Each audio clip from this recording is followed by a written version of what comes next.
చూచుచున్న ప్రతి వాటి విషయం లెక్క అప్పగించవలెను ఒక దినం.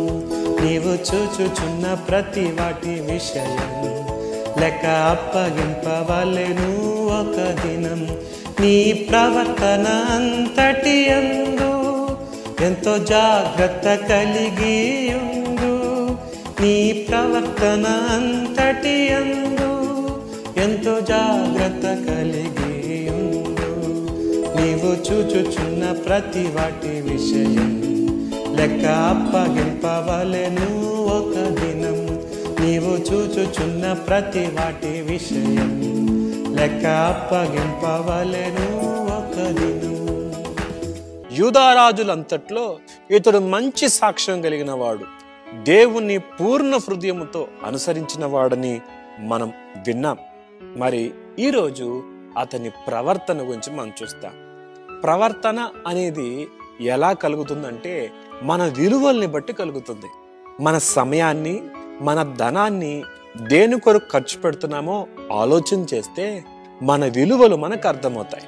ఆ విలువలే తరచుగా మనం చేస్తున్నప్పుడు అది మన ప్రవర్తన అయిపోతుంది. మంచు పర్వతాలు ఉంటాయి. ఇంగ్లీష్లో ఐస్బర్గ్ అనేది పైకి మనకు కొంచెమే కనిపిస్తుంది, కానీ కింద అది నీళ్ళల్లో ఎంతో ఎక్కువ భాగం ఉన్నట్లుగా మనం గమనిస్తాం. మన అలవాట్లు, మన విలువలు అనేవి పైకి కొంచెం కనిపిస్తున్నా మన ప్రవర్తన యొక్క ఆంతరంగం అనేది లోపల దాగి ఉంటుంది. మన సంస్కృతిని బట్టి కావచ్చు, మనం పెంచబడిన పెంపకం మీద కావచ్చు, మన ప్రవర్తన ఆధారపడి ఉంటుంది.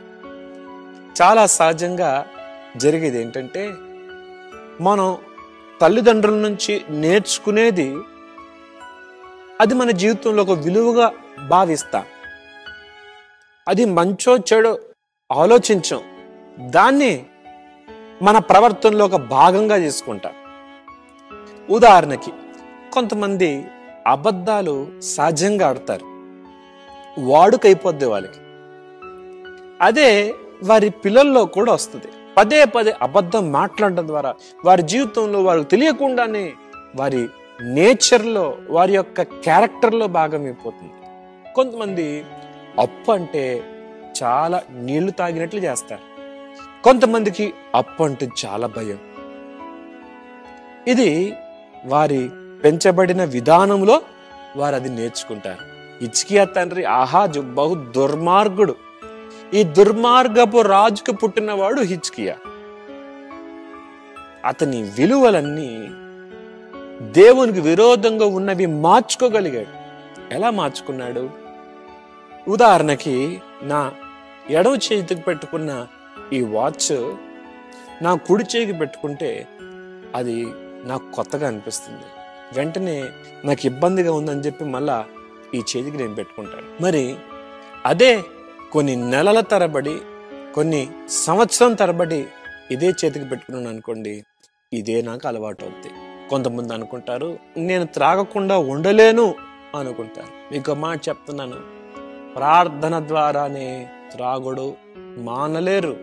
ప్రార్థన మాత్రమే కాదు, మన అలవాట్లు మార్చుకునే మనసు మనకుండి నీవు అనుదినము చేస్తున్న అలవాటుకు బదులు మరో కొత్త అలవాటు, ఒక చెడ్డ అలవాటు నీకుంది, ఆ చెడ్డ అలవాటుకు స్థానంలో మంచి అలవాటుని పెట్టుకో. ప్రారంభంలో కొంచెం కష్టం అనిపిస్తుంది, కొంచెం ఇబ్బంది అనిపిస్తుంది, కానీ నీవు అలా తరచుగా చేస్తుంటే నీ యొక్క విలువలు మారి నీ ప్రవర్తన కూడా మారుతుంది. కొంతమంది తరచుగా టీవీకి అతుక్కుపోతారు, లేక ఫోన్కి అతుక్కుపోతారు. ఆ సమయాన్ని మరో దానికి కేటాయించు. దేవుని వాక్యాన్ని చదవటానికి, ప్రార్థన చేయటానికి సమయాన్ని నువ్వు కేటాయించగలిగితే, అదొక అలవాటు అయిపోతే, నీ జీవితంలో భాగం అయిపోతే, నీ ప్రవర్తనలో కూడా మార్పును చూడగలవు. శిష్యత్వం అనేది క్రమశిక్షణతో కూడింది. క్రమశిక్షణ అంటే మనకు కొంచెం బాధ, కానీ ఆ క్రమశిక్షణే మనల్ని మలుస్తుంది, మనల్ని రూపుదిద్దుతుంది, మనల్ని క్రమమైన రీతిలోకి సిద్ధపరుస్తుంది. హిజ్కియా తన పెంచబడిన విధానాన్ని అనుసరించలేదు, కానీ దైవికమైన విధానాన్ని అలవర్చుకున్నాడు తన జీవితంలో. దేవునికి ఇష్టడిగా బ్రతకటానికి తను అప్పగించుకున్నాడు. అందుకనే హిజ్కియా గురించి దేవుడు చెప్తున్న మాట ఏంటంటే, అతడు తన పితరుడైన దావీదు చర్య అంతటి ప్రకారము యెహోవా దృష్టికి యథార్థముగా ప్రవర్తించెను. ప్రశ్న ఈరోజు, మన ప్రవర్తన ఎలాగుంది? మన సంస్కృతి, మన నాగరికత, మన యొక్క పెంపకం బట్టేనా, లేకపోతే దైవ చిత్తానుసారంగా మనం మార్చుకోవాల్సింది మార్చుకొని, సరిదిద్దబడవలసింది సరిదిద్దుకొని నడుస్తున్నాము? ఆలోచించేద్దాం. ప్రార్థన. మహోన్నతుడా, ఎత్తబడిన మాటలు అందరూ హృదయం గట్టి ఫలింపు చేయండి. యథార్థమైన ప్రవర్తన కలిగి నీకు మహిమ తీసుకొచ్చే సాక్షి జీవితాలు కలిగి ఉండే కృప ఇవ్వండి. బలహీనలు బలపరచండి. అనారోగ్యంతో మంచాల మీద ఉండి లెగవలేని స్థితిలో ఉన్న వారితో నువ్వు మాట్లాడి వారిని బలపరిచి వారిని నిలబెట్టండి. ఉండిన వారు లేవనెత్తి యేసుక్రీస్తు ప్రశస్త నామములో అడుగుతున్నాం తండ్రి, ఆమేన్.